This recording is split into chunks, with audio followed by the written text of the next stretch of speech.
The key to being successful out in the field is being able to communicate with customers. They called you because they don't know what to do. So we've got to, one, lower that anxiety and fear level. We've also got to communicate effectively to the customer to let them know what the problem is and to present options for them to make the best decision for their home. How often do we as leaders remember to communicate the why behind our ideas, actions, and decisions? I'm your host, Tim Spiker, and this is the Be Worth Following podcast, a production of the PeopleForward Network. On this show, we talk with exceptional leaders, thinkers, and researchers about what actually drives effective leadership across the globe and over time. You just heard from Chad Peterman, President and CEO of Peterman Brothers. Peterman Brothers is a supplier of residential trade services in plumbing, electrical, and HVAC. At the moment, Peterman Brothers is a regionally focused player with about 700 employees, but they are beginning to spread their wings to other geographies, and they are doing so based on a solid foundation. What do I mean by that? Well, as of this recording, with more than 5,000 ratings via Google Online, Peterman Brothers has an average customer approval rating of 4.8 on over 5,000 reviews. That is remarkable in an industry that daily encounters a multitude of customer needs and interactions between tradespeople and customers. Clearly, the tradespeople and leaders at Peterman are on to something good. During our discussion, Chad shares his perspectives on empowerment in an industry that often falls well short of empowering its frontline workers. He discusses the why and how behind the company's internal trade school called Top Tech Academy. And he also talks about what he sees as his most critical activity for creating engagement across the organization. But first, we begin with Chad sharing about the leaders who have influenced him and how his athletic coaches have shaped the way he sees people, organizations, and leadership. First and foremost, obviously, my parents had a huge influence on me growing up and who I've become today. Being a family-owned business, I've been around the business and watched my dad operate it for a number of years. The one thing that I always took from him is hard work and taking care of people. And those are two things that are still extremely prevalent in our business today. Other influences that I had, obviously, a lot of coaches played a huge role in my upbringing. I was always involved in sports of some kind or another. And so had a number of coaches from Little League on up through high school and even into college that have really worked to shape my outlook on what leadership is and what taking care of people really means. You mentioned collegiately participate in athletics. What kind of sports were you involved in collegiately? Yeah, I had the opportunity to play college football at Wabash College in Crawfordsville, Indiana, and had a number of coaches with whom I still communicate with. And it's been a great relationship, and just seeing what they're doing, them checking in on me and seeing what I'm doing. An experience that I didn't anticipate lasting this long or having this big of an impact, but who does when you're 18 years old? You think you know everything, but that was a really fun time for me and got to experience a lot of stuff.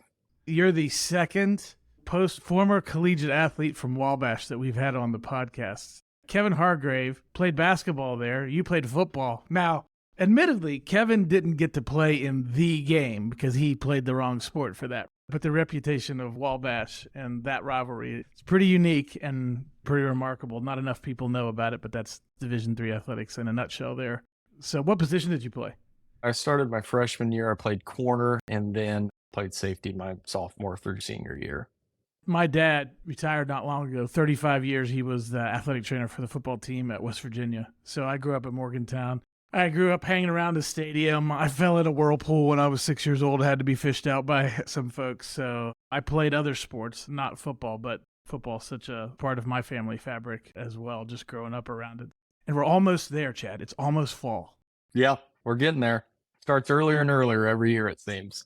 That's true. One of the things from a personnel standpoint is you were talking about parents and coaches. I will say it's interesting as we meet with exceptional leaders around the podcast, how many times those two categories come up, parents and coaches. Let's just go a little bit deeper on the coaching aspect in terms of, whether you go all the way back to elementary school or collegiately, either way. Why do you think it is that coaches have such an influential role on us, even as we look back. I mean, I can look back at my own experience 30 years later. I was blessed to play for some incredible coaches. What is it about coaching that sticks with us for so long? What do you think? So for me, it comes down to two things. One is belief. So I think that coaches really foster the skill of believing in something bigger than yourself. When you're on in most sports or the sports that I played were all team sports, and you've got to get all the parts of the team functioning and moving towards one goal. And very early on, a coach is, hey, we're going to win the championship or the sectional title or whatever it is that you're going after.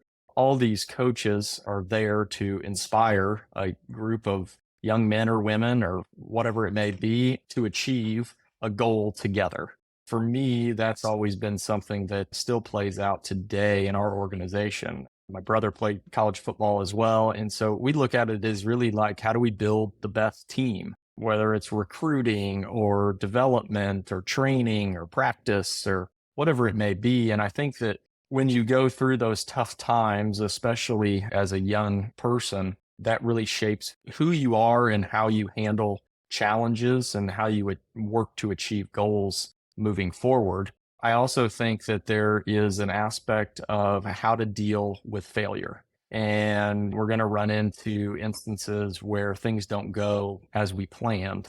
And in athletics, you're going to run into that. You're going to lose games. You're going to play bad. You're going to mess up on assignments. You're going to do things like that. But it's all about, from a coach's standpoint, how do we assess? How do we come up with a plan to get better? And then how do we work into the future to get better, maybe not make that mistake, or maybe come out on top the next time? That's a great point. I mean, certainly there are other kinds of disappointments in life that you get a chance to experience, but they're so built into athletics. You're not going to win every game. Nobody goes through life with that being their experience. And so having to learn how to deal with that, how to have that belief in something bigger than yourself, you can see where those things translate into a whole host of other things, including running a company. So here we are many years later, Peterman Brothers, just exceptional. Let's talk about the customer service. The ratings that you guys have publicly are remarkable. I know that part of the strategy, as you and I had a chance to talk offline, has to do with the idea of empowering your workforce. So let's talk about that a little bit. So you're talking about execution in the trades. And for those that have been close to that part of the world, you know how difficult it can be to consistently deliver not only a quality end result, but a quality experience. And so talk a little bit about how you've led the organization forward with this idea of empowering the workforce. When it comes to empowerment, I think often, especially in the trades, we associate that with technical aptitude. How good is this plumber? How much does he know? How much experience does he have? And my background is not from the trades. Obviously, I grew up in it, but I don't have really any trade ability per se. And so it came naturally for me to empower others who did have those skills to go do great work. To me, it's not so much about the aptitude. Yes, the technical piece is important, but the more important piece for me is the belief that someone can go do a great job. And we as a company are going to support you. We're not going to be here to tell you what to do. We want you to figure out things on your own. We want you to make some mistakes. We want you to get out there and try some things because that's the only way you're going to learn. That's also the only way that we're going to scale.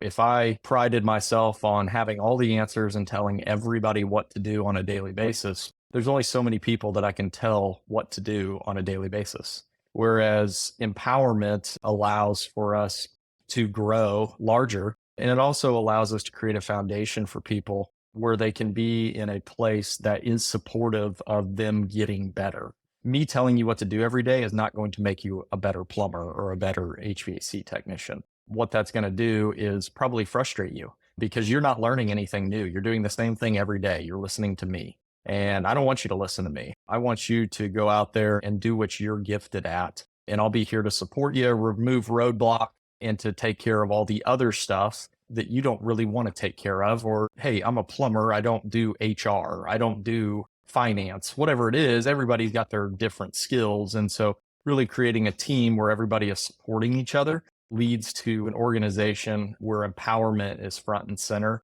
And we are here to support you doing your best work. Let's get in the weeds in this a little bit. And the reason that I want to is so many times we hear organizations who talk about the idea of empowerment or they talk about embracing failure as learning opportunity. But so many times we don't go past those statements. Let's go a little bit further into it in the kind of practical example space. What are the types of failures that you look at as you look at the development of the organization that you would say, hey, those are the things that we're not going to be afraid of. Those are the things we're going to be, in a sense, we're going to be okay with some of those kinds of mistakes because we know people are growing and developing, and it's better from an empowerment standpoint than, as you were just describing, me telling everybody what to do all the time. So what are some practical examples of what that looks like in the field with customers where you say, hey, those are lumps we are willing to take? I think as a whole organization where we have maybe come up short and done different things is really not empowering everybody to have a voice in a solution. Where we've stumbled in the past is we may make a new policy or procedure back here at the office. We would fail to take into consideration the technician's point of view. We'd fail to take into consideration how an interaction with a customer actually goes. And so we would build this process, we'd forget that part, and then we'd wonder why no one's following the process. And so what we started to do with our project management team is to really make sure that we have representation from the field to make sure that we get their point of view. Here's what we're looking to solve. Here's what we know we need to do on the back end. What are you able to do on the front end as it relates to customer facing stuff? Because we don't see that part. We have worked really hard in that any change we make, we want to make sure we explain the why behind the change. And then we want to make sure that we have all of the affected parties of a said change. We want them to have a voice in what this solution should be. When we think about customer interaction and what that looks like, we all have to work together because there is a back end kind of operational process that we got to make flow in order to scale. We got to make it flow with 20 customers, and then it's also got to flow at 1,000. And so how do we do that? Oftentimes that's just making sure that we have all our bases covered and making sure we don't forget about that customer interaction when we're trying to solve particular problems. As you talk about scale, just for the sake of those listening, help us understand the scale of Peterman Brothers, number of customers that you guys have on an annual basis, how many technicians you have out in the field, that sort of thing. Peterman Brothers, our headquarters is in Indianapolis, Indiana. We have 5 other locations across central Indiana. We also have a location in South Bend, Indiana, just outside of Denver, Colorado, with a few more coming online outside of the state of Indiana. We've got a little under 700 employees. We've got 450 trucks on the road all across really Indiana and now some in Colorado as well. We've grown there relatively fast. I started in 2011 and I was employee 21. There's a lot of people running around here for sure, but we got a lot of really smart people running around here, which is awesome. So that's what we look like. We're only in the residential space. So we do residential HVAC, plumbing, and electrical work. If something like that breaks in your house, we should be able to fix it for sure. When I hear 450 trucks on the road, I just hear 450 opportunities for risk and liability. Knock on wood, our driver safety program has been one of the most satisfying projects that we've undertaken. Our fleet manager, Jason, instituted this about a year ago, where each driver of ours gets a driver score each and every month. We're able to track it through technology within the vehicle of how they're driving out there. And it has made a huge impact. You can't predict everything out there, but our main goal is we want to return our technicians safely home in the evening after a long day's work. And so part of that, they spend a lot of time on the road and it can be dangerous out there. We take that driver safety extremely seriously. And there again, it's not to be big brother or anything like that. It's more so just we want to make sure that you're being safe out there. First of all, what you're doing is you're putting a scoreboard on something, essentially, when you have that driver score there. How do you do that? What is the atmosphere? What is the culture? Because you can do that and it can feel like big brother. It can feel like my thumb is on you. I'm watching you all the time. It can feel like that. Or it can feel like, hey, we want to be safe. We're all in this together. How do you take something like that and have it land in the we're all in this together, let's be safe, versus the hey, I'm watching you, I've got my thumb on you, I'm big brother here. Like, how do you manage to get to the healthier side of that? I think with anything, there's always two sides to the coin. There's, hey, this is a new policy. And then the other side may view that as, well, that is a negative or whatever it may be. Or look, the main question we don't get, but we work to answer is, why are we doing this? What we have really over indexed in is if we are going to make a change, the first line of that change is the why we are doing this so that everybody is crystal clear, because not everybody knows all the inner workings of everything, nor should they. But explaining the why behind why would we do a driver scorecard? Being safe is a key priority. There's also a number of other benefits. As the safer we are on the roads, the better rates we get on insurance, the more dollars that we can spend with employee benefits or giving people a raise or wherever it is. And so explaining the why of, hey, we'd rather pay you, our people, more dollars than we would the insurance company because we aren't safe out on the road. Really extrapolating out of this small change and the massive impact it can have, especially with a business at scale across an entire organization. It gives us a good transition as we talk about driver training to talk about something that you are uniquely doing in the marketplace with regard to the Peterman Top Tech Academy. So you guys have taken on a pretty significant initiative, a lot of time, energy, and money invested into the development of tradespeople. Talk about the genesis of that a little bit and why you see this as an investment that Peterman Brothers is making.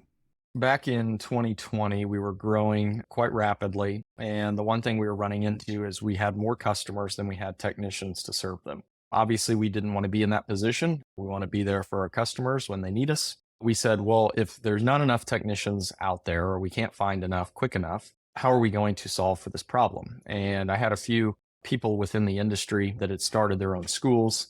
And I said, maybe that is the answer. And so I started doing some investigation, figured out how they're doing it, and was like, okay, I think this is good. So the initial intent was to literally just solve a labor issue. We just didn't have enough people that knew how to work on a furnace. So we need to train these people to do that. Started out October 2020, and we had our first class. We had a class of 15. We had, I think there were 9 HVAC students and 6 plumbing students. Are they Peterman employees as they begin this from the very beginning? Is that the structure of how this works? Yeah, so a differentiator within our program is they become employees their first day of training, and they are paid to learn. So we pay them a wage while they're training. So they are producing nothing for the company, but rather learning a trade so that they can produce in the future. We'll train a little over 150 technicians from all walks of life, completely different industries, bringing them into the trades to solve what our entire industry is going through. There's more people retiring out of the trade than there are coming in. And we looked at it on a grander scale of how do we make an impact in the world? And how do we have a bigger why than fixing more furnaces this year than we did last year? And so through our training academy, we are able to make an impact not only for the company and our labor issue, but we're able to make an impact on the people that we train. They now have a set of marketable skills that they can take with them wherever life may take them. And they're also able to impact a number of customers on a daily basis. If we wouldn't have trained them, there may not have been a technician that we could have sent to a person's house without cooling when it's 95 degrees out. The exponential or the compounding effect of the impact that we're able to make through the school is astronomical, and it will continue to impact hopefully our communities where we train technicians for years and years to come.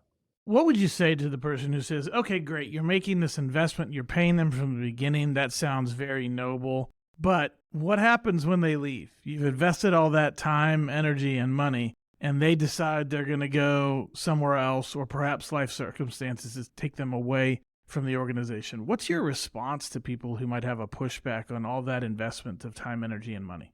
It's easy to blame them, right? It's easy to say they got one over on you or whatever it may be. But as all leaders know, the number one thing that we have to do before we can lead anybody is lead ourselves. And that relates back to taking ownership. And so the way that we look at it and the way that we take ownership is that if someone is to leave, then we didn't do our job.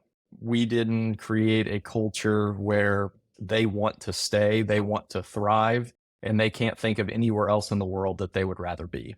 If we're not able to do that, then that's really on us. There's going to be times, I mean, we had a couple of classes ago, I had a gentleman who graduated top of his class.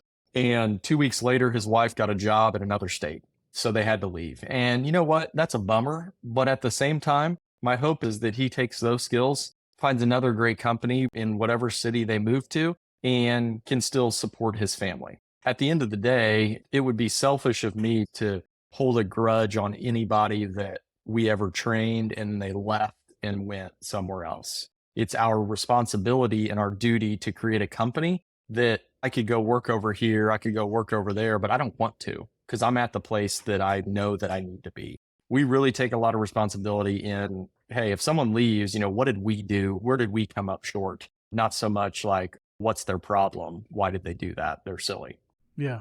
As you start out with 15 people in that initial class, and now you're 10 times that size, just moving forward 3 years later. What are some of the unexpected blessings and challenges that have popped up? Things that when you started this, you wouldn't have predicted would have been a part of having an academy like this?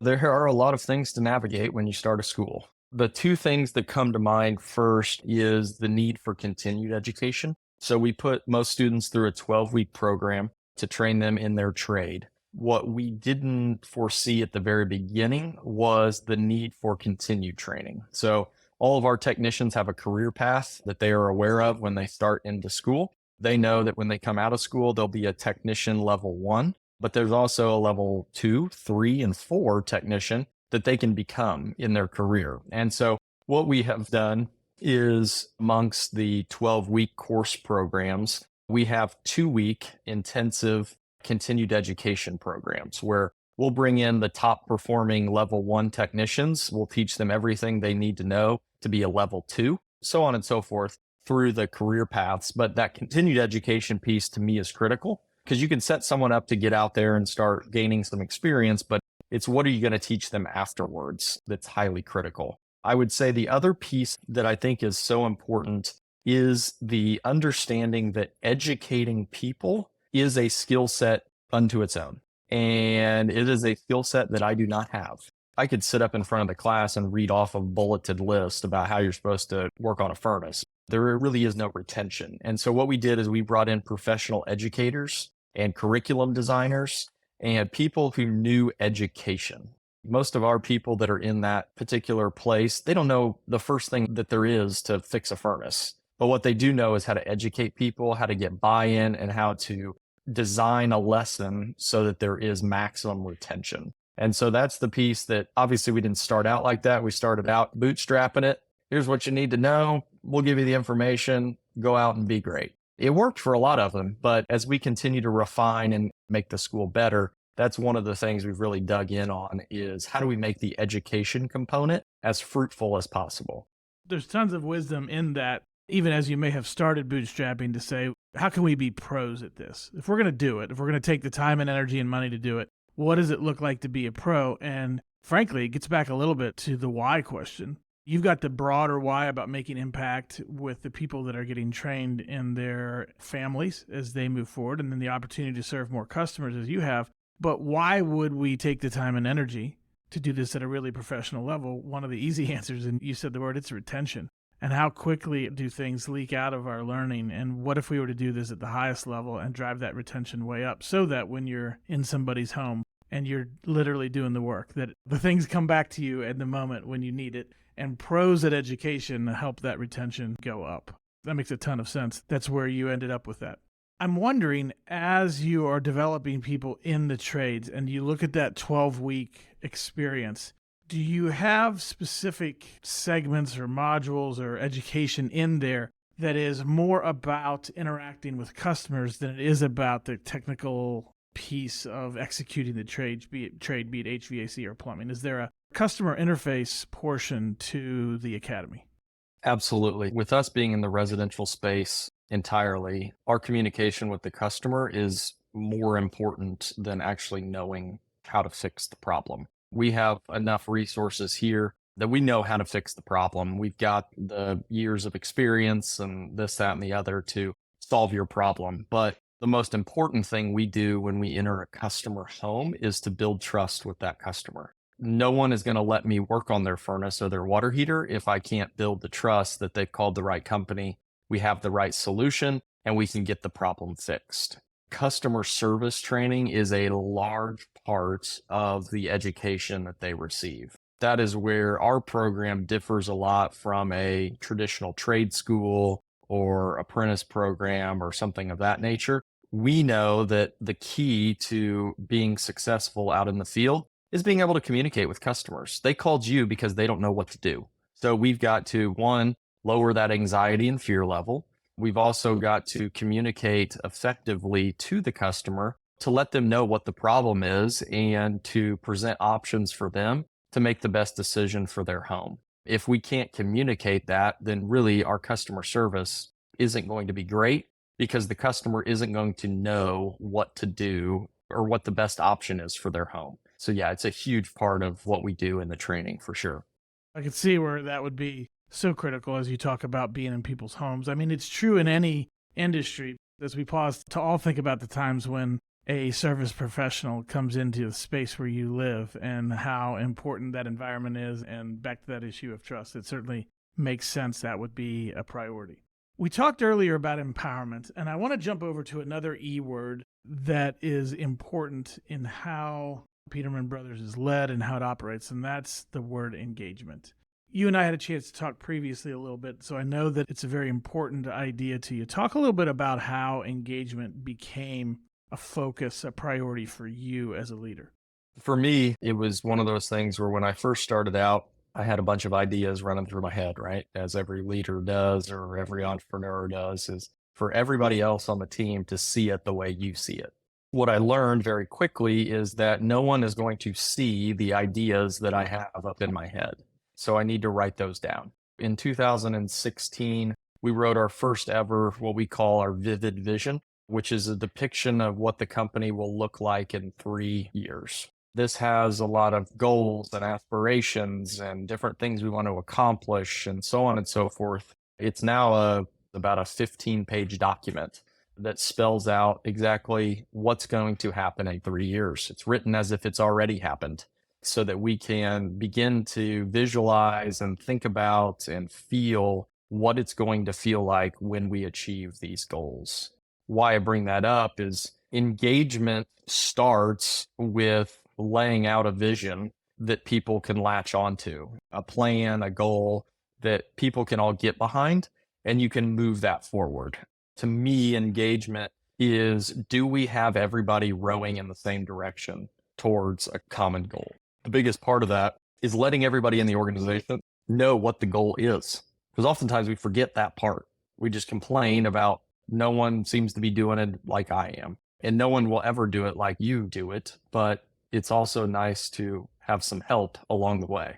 By the way, Jim Collins would be very proud of what you're doing, of course. So you get that vivid description down and, okay, here's what it looks like. And I imagine there's some BHAGs involved in there as well. But to the cynic, let's just address that from a cynical point of view. Sure, that makes sense, Chad. You're one of the Peterman brothers. This vision for 3 years, of course, all this great growth and increased profitability. Why would I care a lot about being engaged in that? Or why, for somebody else who's leading an organization who's listening to think, okay, that sounds all well and good, but ultimately the owners of the business benefit from that the most. How would it really drive engagement to tell them how much growth you want to have as a business owner?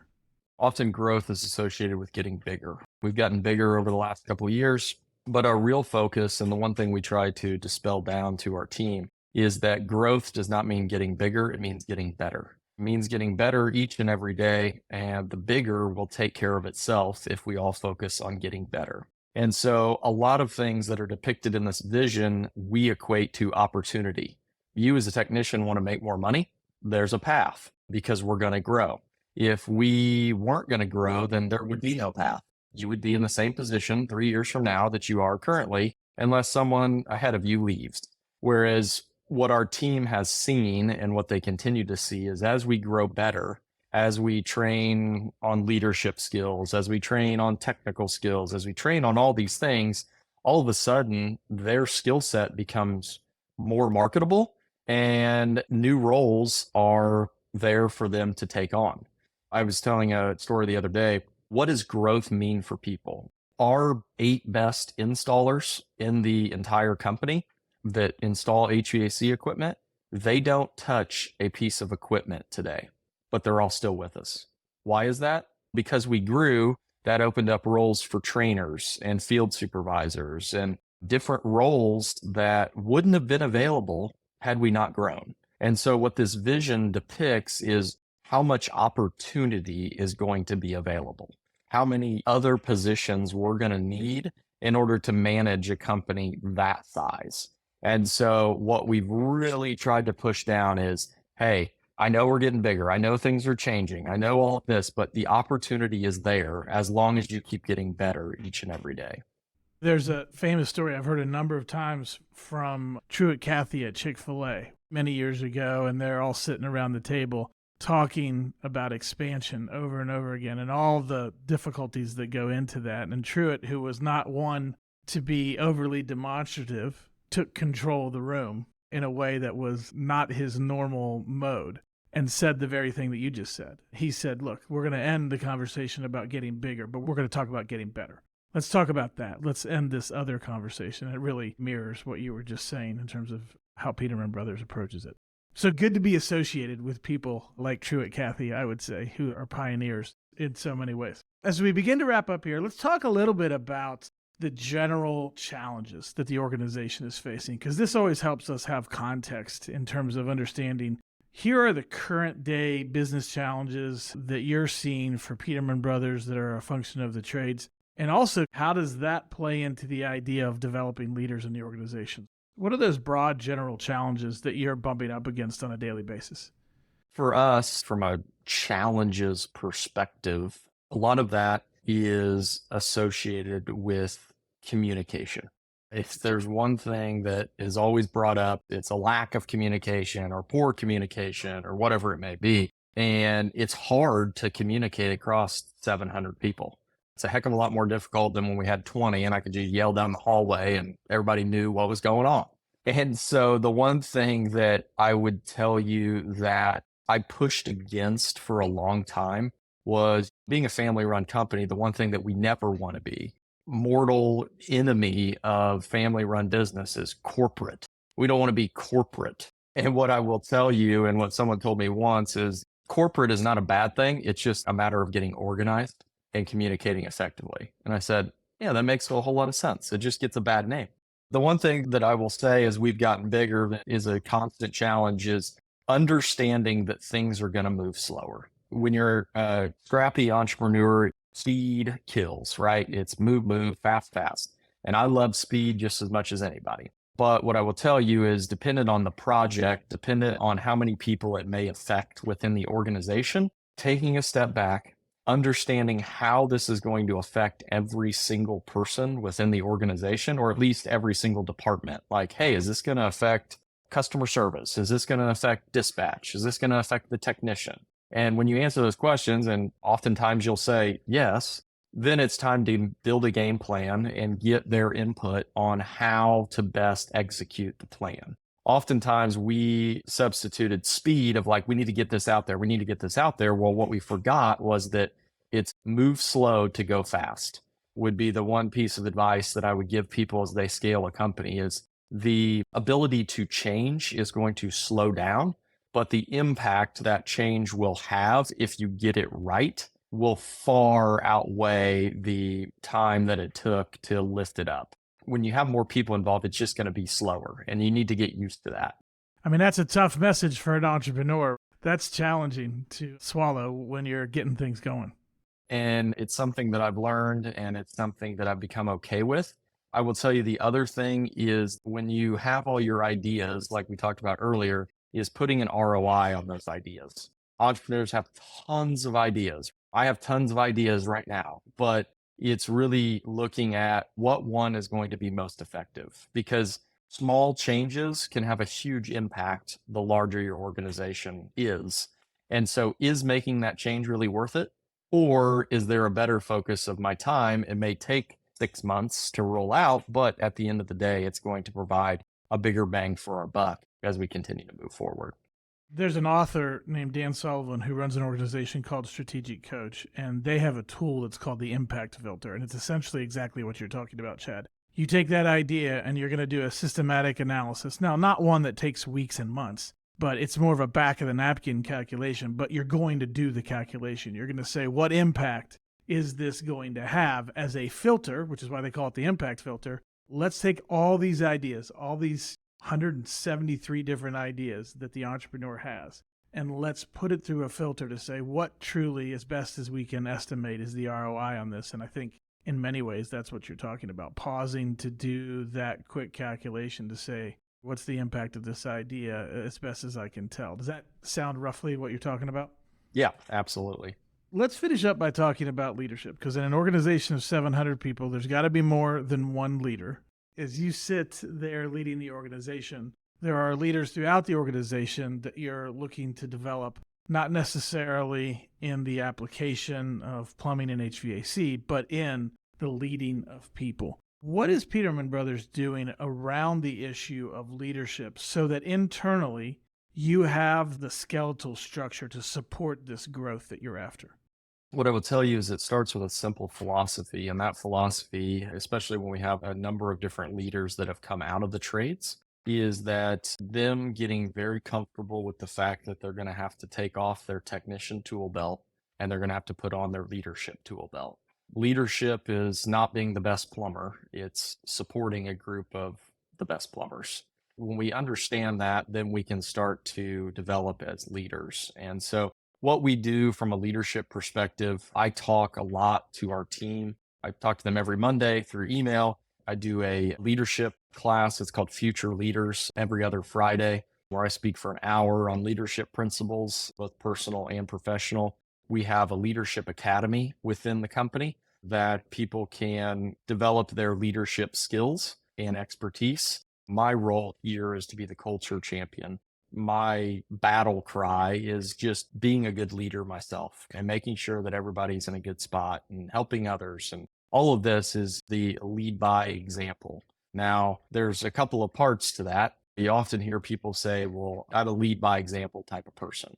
A college coach once said that that's great that you're a lead by example person. What if no one follows you? The other piece to that is, yes, you have to set a good example. It's part of it. You've got to be the type of leader that you want to see in others, but you also have to communicate and you've got to help people and you've got to have one-on-one conversations where you really dig into what their issues are and how you can help them. Those are some of the things that we do to make sure that we are cultivating a culture of good leadership. And that goes really all the way down to the technician level where we want them to be good leaders. Being a leader doesn't mean you have to stand up in front of the room and give a 15-minute monologue. It really means just reaching out to another technician that may be having a tough time or is struggling with something and you help them out. Leadership is serving others, and serving others really just means lending a hand and helping and asking how someone's doing. When you talk about the academy, you're doing something every other Friday for an hour. Is it anybody who wants to show up for that shows up for that, or is there a group that's selected for that? And then when it comes to the Leadership Academy itself, say a little bit about how that works. Every other Friday, anybody can show up that they want. So I do one Friday a month. I do it from our headquarters here in Indy. And then on the other Friday of the month, I actually travel around to one of the branches. We do that class at 6 a.m. So it's bright and early to get your day started off on the right foot, but anybody's welcome. And we live stream it in the company too. So if you're too far away, you can watch it. And then we record it onto my podcast so you can listen to it there, or technicians can listen to it while they're out in their truck. And the academy, both things are open to everybody in the entire company. So there is no one selected. You self-select. Do you want to become a better leader? Do you want to continue to grow? And if you do, we have the resources there for you to do so. When you're talking about taking off the technician tool belt and putting on the leadership tool belt, it reminded me of a consultant, an author named Mike Weinberg. Now, Mike works in a sales space, but So many times leadership is leadership. And one of the things he talks to salespeople about is that transition from being the hero to the hero maker.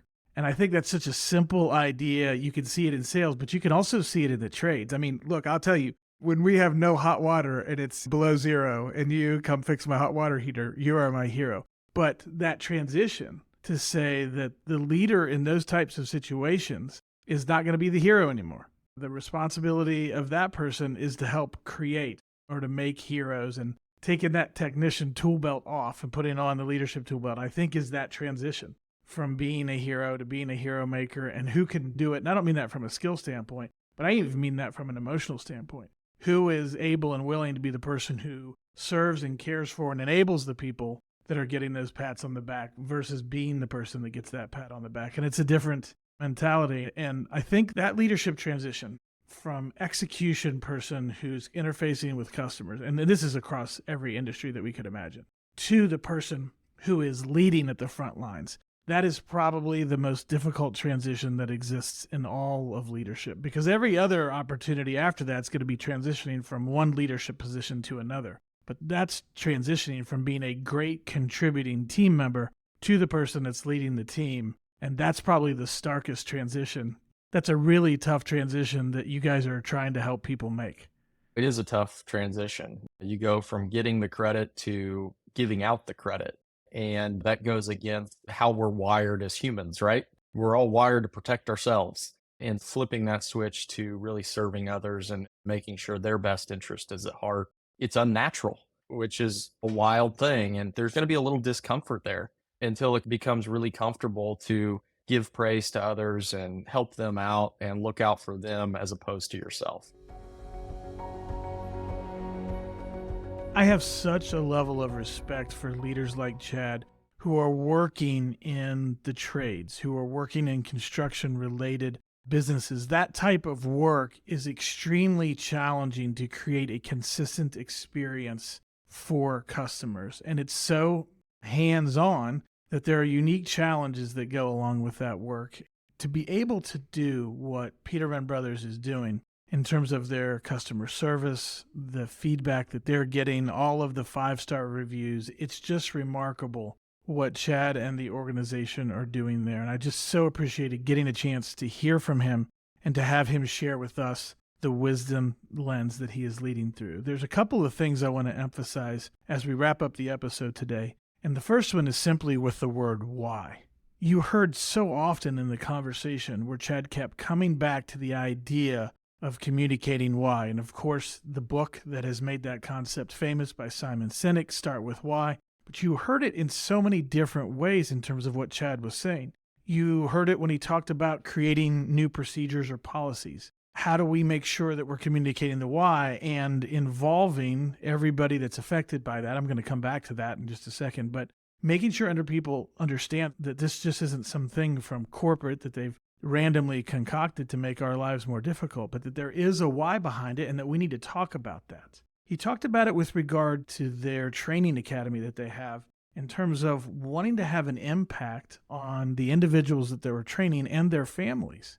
Ultimately, that is not only good for being able to serve more customers, but it's good for those individuals as well. And that is a why that they talk about. And then as we talked about the growth of the organization, to be able to communicate to people in a very clear way that as we grow, here are the opportunities that will come up for you. And we need you to know that there's more going on than just putting money in the pockets of the people who own the company. That growth actually creates more opportunities for everybody here, and they make sure that everybody in the organization understands that as part of the why that they're trying to grow. And as he emphasized, growth doesn't just mean getting bigger. It means first getting better. And he made that point as well. But at every turn, you heard with Chad this commitment to communicating why over and over and over again in every way. And I think that is really worth noting. The other point that I want to make as we wrap up, and I referenced it just a moment ago, but I want to come back to it again because I think it is really worth pausing on, is the commitment that Chad has and the organization has to involving people who are affected by the changes that they make within the organization in terms of making those changes. If this is going to affect a technician in the field, then let's make sure, if this is going to affect a technician in the field, then let's make sure we have technicians from the field who are speaking into the changes that we're making. We'll explain to them why we feel we need to make these changes, but what exactly the changes end up looking like, that's something that we need input on from everyone who is affected. I think at the base level, there's a real humility in that perspective. And I think humility fosters great organizational cultures and ultimately great processes because it has open ears and open eyes to receive information from many different angles in the organization. And I think that is really worth noting. The involvement of everybody, the involvement of every role in the organization that is going to be affected by changes, that we want to have those voices involved so that we make the smartest decisions. And so that we don't try to solve problem A, but then end up creating problem B, C, and D that was worse than problem A in the first place. That's the type of thing you avoid when you involve all the different groups, all the different constituent groups that are involved in a change of process or procedure. Get them all involved so that the solution is the best possible solution. So that leads me to the question I want to leave you with today, and that is this. As you grow and develop the practices in your organization, are you involving all of the constituent groups that are affected? I'm Tim Spiker, reminding you to be worth following and to follow us wherever you receive your podcasts. If you've heard something valuable today, please share our podcast with your friends and colleagues. And if you're up for it, leave us a 5-star review. Thanks for listening.